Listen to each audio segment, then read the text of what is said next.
Days Gone is about to get a remastered version for PlayStation 5 this summer with improved graphics, a new DLC, new modes, including the permadeath and speedrun modes, enhanced photo mode and new accessibility features, and lastly, a horde assault mode. The remastered version will also be released for PC players, but we still don't have any official announcements. When will the date be? Although players have been asking for a prequel or a sequel, it seems that Ben Studio and Sony Interactive Entertainment have different plans for the title, at least for now. And although Days Gone is not a new game, is not that old either, and if you didn't have the chance to play it, you can grab that right now from Steam for only $39.99, or even cheaper from a third-party marketplace, links in the description. Originally, Days Gone came out for PlayStation 4 back in 2019, and the PC version was released 2 years later, in 2021. Although I really wanted to play the game, it got so many mixed reviews on Steam because of all the bugs and all the performance issues, which Ben Studio quickly fixed by releasing new updates. I thought giving the developers more time to improve the title was the smartest idea, as it usually is. Now, what you need to know about Days Gone is that the game is set in a post-apocalyptic world, and more specifically in Oregon. You play as Deacon, and the game starts by showing what was happening when the global pandemic started. A few minutes later, it takes you into the future, 2 years later after the events, and you're now a former outlaw and a bounty hunter who travels through the scary and dangerous Pacific Northwest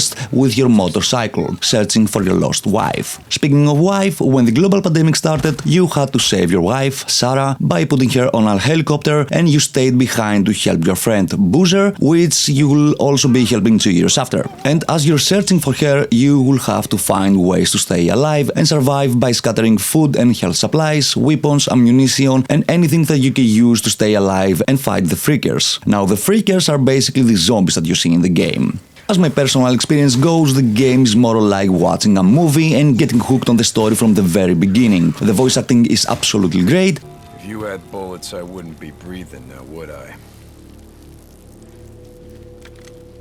Please, mister. The graphics are amazingly good, and the action is even better. Sometimes I had the feeling that I was playing The Last of Us Part 1, and if you've played the game, you know what a masterpiece that is. Losing him! Stay away! All right. Come on. Hey, pal.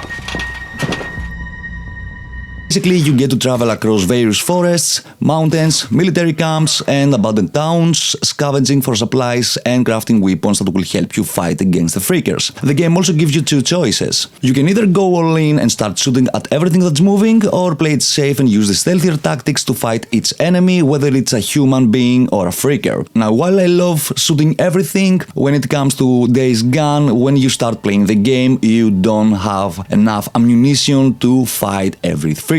So with that in mind, it's crucial to progress through the game, and as you get rewarded with skill points, you can use them to upgrade your skills and your motorcycle. Speaking of the motorcycle, this is how you'll mostly travel through this world, and to do so you'll have to refuel it every now and then, more often in the beginning, and you will also have to fix it each time it falls or you find yourself into a tree. But the biggest problem is not the driving. It's actually after completing the main story. Yes, you can replay the whole thing using the new Game Plus mode feature that was later added to the game, but apart from the standalone horde cleaning and side missions, there's really not much else to do. Am I the only one saying that? Apart from that though, there are many things that you will have to do during the campaign, including collecting any valuable resources and components that are needed for crafting weapons and supplies. In addition to the main quest, there are many freaker nests that you have to destroy, a great number of side objectives, lots of enemy camps that you have to clear out, bounty targets that you need to capture, restore the power to the National Emergency Response Organization known as Nero, and make sure that you've checked every single checkpoint. But for me, what makes this game even greater is the horde mode, which is basically running from hundreds upon hundreds of zombies that's chasing you, and it's so much fun. I don't want to spoil anything from the game, as I believe that everyone deserves to play it on their own and truly live the story. The game has gained a significant following, and I can easily see why. Most players I've talked to, they appreciate the amazingly great atmosphere that Ben Studio has created, and although so most of them waiting for the sequel. This is the best time for new players, I think, to join this dangerous world, and for all players to relive each moment once the remastered version comes out. Based on the Steam database website, the game usually has around from 2,000 to 3,000 active players each day, which is not bad, not good, but